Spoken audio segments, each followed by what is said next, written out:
seja bem-vindo ao canal Resumo de Odonto. Que bom que você chegou até aqui ao nosso canal. Ficamos felizes em tê-los aqui. Obrigada por clicar nesse vídeo. E hoje, a pedidos, a gente vai falar sobre um tema muito importante dentro da odontologia, que é a respeito dos hipertensos na odonto.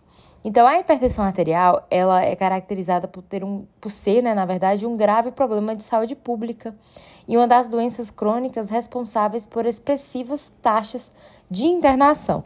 Então, hoje, nós temos pacientes hipertensos na odontologia muito frequentemente. Tem dias aí no seu consultório que, com certeza, você vai atender somente pacientes hipertensos, porque a porcentagem é muito grande. Então, a gente vai começar a falar sobre a hipertensão hoje e o como ela influencia dentro da odonto. Então, a hipertensão arterial, ela apresenta um fator elevado com a morbimortalidade, quando é associada à doença. E também interfere no comprometimento da qualidade de vida dos portadores da pressão alta. Então, os dentistas hoje, nós encontramos muitas dificuldades para tratar pacientes hipertensos, porque muitas vezes, nós dentistas, a gente teme o uso de anestésicos locais com vasoconstrictores, as interações medicamentosas que podem acontecer com os antihipertensivos e muitos outros fatores que a gente vai falar no vídeo de hoje. Então, antes da gente falar sobre isso, a gente precisa saber sobre o que é a hipertensão arterial. Definida como uma doença, tá? É uma doença assintomática que muitas pessoas que não consultam, seu cardiologista, que não fazem exames frequentemente, nem sabem que tem. É uma doença, como a gente acabou de falar, assintomática. Então, ela é caracterizada pela elevação anormal da pressão sanguínea, sendo a pressão sistólica maior ou igual a 140 e a diastólica maior ou igual a 90 miligramas, em indivíduos que não estão fazendo uso de medicação antihipertensiva. Então, a hipertensão arterial é um grave problema de saúde pública. Uma das doenças crônicas que são responsáveis por expressivas taxas de internação hospitalar é a hipertensão arterial. Como a gente falou, ela influencia a morbimortalidade e também o comprometimento da qualidade de vida dos portadores da pressão alta.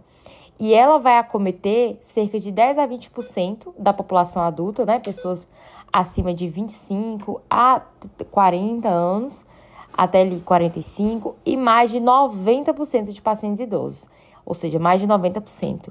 Pensando que hoje a gente tem uma população idosa, é uma quantidade até alta. Então, nos dias atuais, é bem mais comum a detecção de hipertensão arterial, principalmente por meio da saúde bucal, porque em alguns procedimentos, como extrações, cirurgias de implante, são necessários o controle da hipertensão arterial. Então, a gente faz esses procedimentos dentro da odonto, mas antes a gente precisa de exames para controlar a hipertensão arterial. E ela pode ser detectada como uma alteração da pressão, em que o dentista tem a necessidade de encaminhar esse paciente para um cardiologista. Então, eu já peguei um caso de um paciente, ele queria fazer uma extração, os dentes estavam com mobilidade, era um dente que tinha sido perdido por periodontite, porém a pressão dele estava simplesmente 109/11. Quando a gente tem um paciente que está com a pressão acima de 140, a gente já fica um pouco preocupado. Agora, acima de 190, o paciente podia muito bem infartar ali na sua cadeira, ter um aumento da pressão, não ia pegar anestesia, o sangue iria jorrar como se fosse uma torneira.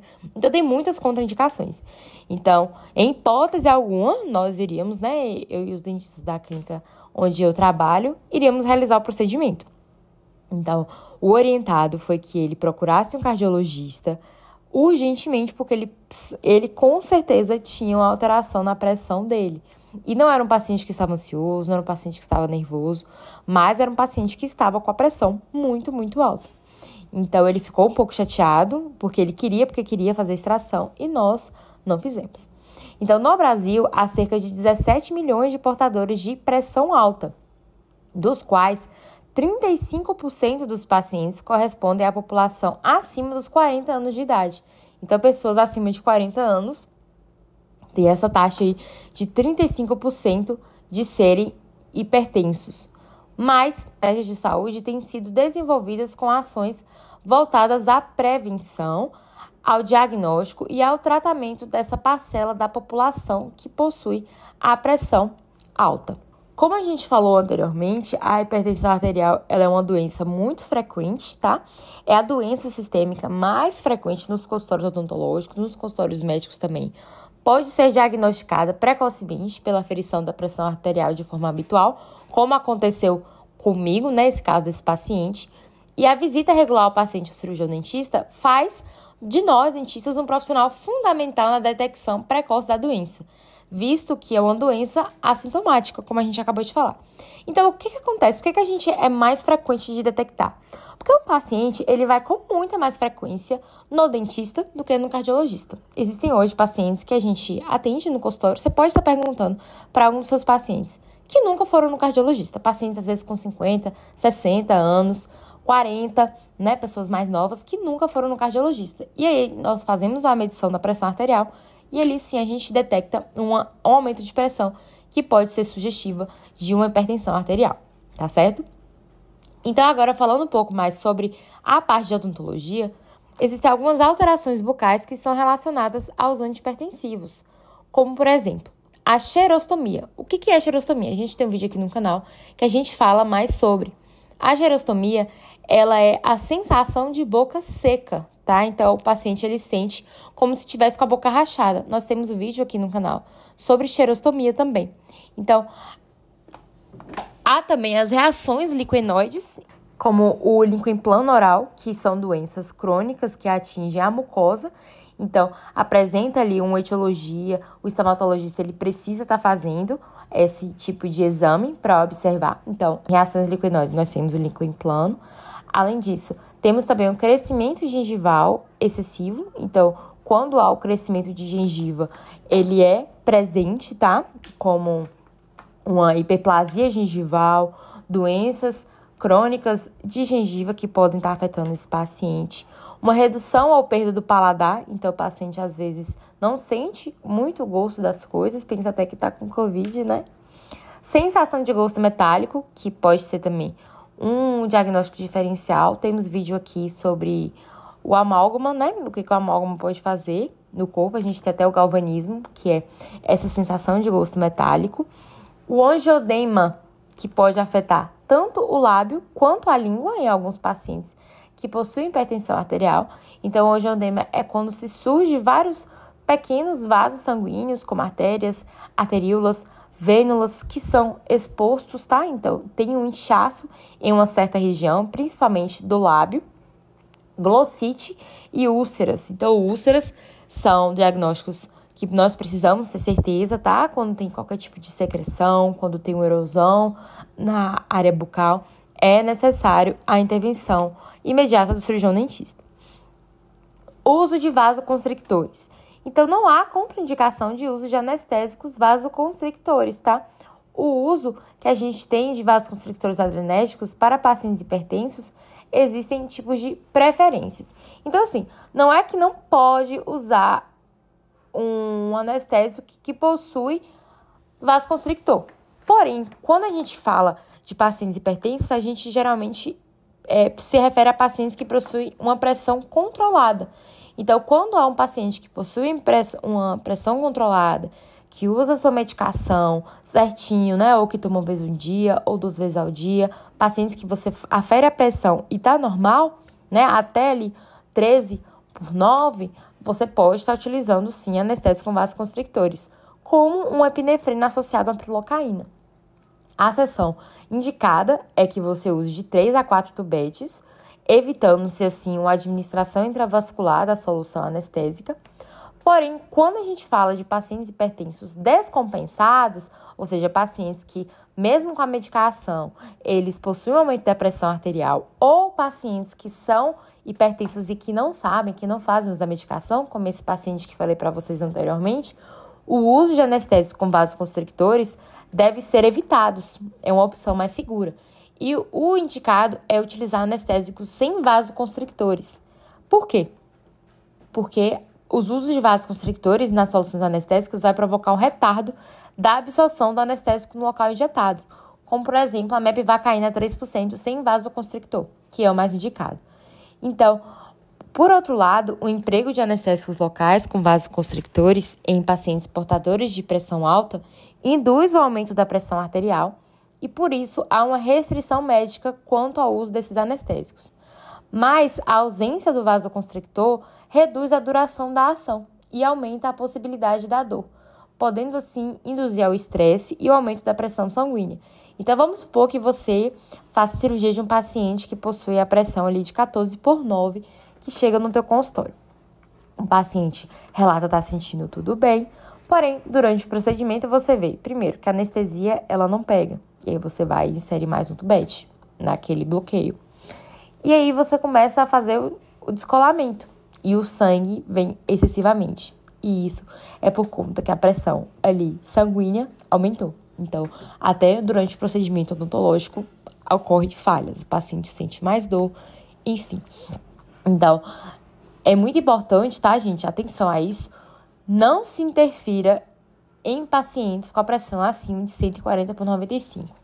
Principalmente quando é um paciente hipertenso não controlado. Por quê? É recomendado a interação com outros profissionais para que sejam tomadas as medidas terapêuticas cabíveis e evitar possíveis intercorrências. Agora você pensa, você está ali com um paciente na sua cadeira, um paciente que está com a pressão acima de 140/90, e aí tudo dá errado. E você está sozinho no seu consultório, no máximo com a SB, com a recepcionista ou com outro dentista colega. E aí a pressão daquele paciente aumenta, o sangramento aumenta, o aumento de volume sanguíneo, o paciente começa a sentir mal. E aí você desespera, né? A primeira coisa que a gente faz é desesperar. Então tem que manter a calma nesse momento. É recomendado que encaminhe esse paciente o máximo, né? Para técnicos de enfermagem, para enfermeiros, para médicos, para que possa se ter, assim, o controle da pressão arterial. Tá certo? Então, o tratamento odontológico. Pronto, agora já sei todas essas dicas, agora eu quero saber como eu vou agir no tratamento odontológico. Então, o tratamento odontológico desses pacientes, eles precisam ser feitos, né? Mas com a pressão controlada, certo? Por quê? Porque, gente, o tratamento odontológico em si já gera uma certa pressão para os pacientes. Então, os pacientes, eles já ficam com a pressão. Meu Deus, eu vou passar no dentista, a gente que tem medo. Então, isso só por isso já induz o aumento da pressão arterial. Então, dessa forma, é essencial o controle da ansiedade com essa finalidade a métodos farmacológicos, como benzodiazepínicos, né, o famoso clonazepam, para o paciente estar dando uma relaxada, para ficar tranquilo, calmo, e também meios não farmacológicos, como a verbalização. Primeiro, a conversa com o paciente, né? Tira o paciente da sala, aquela sala branca, com jaleco branco, aí a pessoa já fica tensa, né? Então, existem outros meios terapêuticos, né? Tá tocando uma música calma, né? Uma luzinha mais tranquila, evitar colocar o refletor muito na cara do paciente, conversar com o paciente, vai conversando, gente, ó, a lábia é tudo. Pergunta o que ele faz da vida, começa a criar uma relação com aquele paciente, tá certo? E também pode fazer outros meios, como a iatrosedação, como a gente já falou aqui no canal, sobre a sedação consciente. Então, pacientes que possuem, para não ter o aumento da pressão, associados, né, a não técnicas de relaxamento muscular ou de condicionamento psicológico, pode estar usando também a sedação consciente. Uso de medicamentos, agora a parte que a gente mais fica tenso, né? Então, os medicamentos em pacientes hipertensos, eles precisam ser prescritos com muito cuidado, tá? Porque pode ter a interação dos pacientes. Então, primeiro de tudo, pacientes hipertensos têm a contraindicação do uso de AINES, que são anti-inflamatórios não esteroidais. Esses são contraindicados. Então, a gente precisa saber disso porque nós fazemos com certa frequência a prescrição de anti-inflamatórios não esteroidais para pacientes e eles muitas vezes não sabem, tá? Então, os medicamentos que diminuem a síntese das prostaglandinas, mas são essenciais para a metabolização desses antihipertensivos, são os medicamentos, né, como os que têm o uso de AINES. Então, não são indicados os AINES, porque eles vão diminuir a síntese da prostaglandina. Mas também há restrições de outros medicamentos, como o uso de analgésicos, como o AS, para pacientes que utilizam, né, na verdade, anticoagulantes, além de o uso de pacientes que fazem antipertensivos do grupo inibidores do ECA, como o captopril. Então, são características que a gente precisa saber, tá? O que a gente conclui com isso? Que é necessária a preocupação de nós, profissionais, e também a capacitação de nós para o atendimento de pacientes hipertensos. Gente, a gente não sabe na faculdade, não ensinam isso pra gente, não revisam isso pra gente. A gente precisa saber mais sobre isso, né? Eu aqui tento ajudar vocês e também me ajudar. Porque a gente, profissional, mesmo que a gente esteja formado, mesmo que temos anos de experiência, conhecimento nunca é demais, principalmente a pacientes hipertensos. Então, cursos, aulas, né, no curso de graduação, de pós-graduação, para assim a gente ter um aumento dos conhecimentos profissionais e uma assistência melhor à saúde da comunidade. Tá certo, pessoal? Semana que vem nós temos vídeos sobre diabetes na odontologia. Tu sabe diferenciar diabetes tipo 1 tipo 2? Sabe o que a insulina interfere no seu paciente? A gente vai falar mais sobre isso na próxima semana. Tá certo? Bom, gente, então essa foi a nossa videoaula. Espero muito que vocês tenham entendido. Qualquer dúvida pode deixar nos comentários, tá? Ou mandar pra gente através das nossas redes sociais, o nosso Instagram e o nosso TikTok, @canal Resumo Jodonto. Pessoal, lembrando pra vocês que a gente tem shorts novos todos os dias aqui no nosso canal, aqui no YouTube. Além disso, se você assistiu esse vídeo até aqui e ainda não se inscreveu, inscreva-se, isso ajuda muito a gente. E se tu gostou muito desse vídeo, deixa o like embaixo para fazer com que esse vídeo chegue em mais pessoas, assim como ele chegou até você. E não esquece de ativar o sininho para não perder também os nossos vídeos que saem toda quarta ou quinta, uma vez por semana, e os nossos shorts que temos aqui no canal todos os dias. Então é isso, valeu!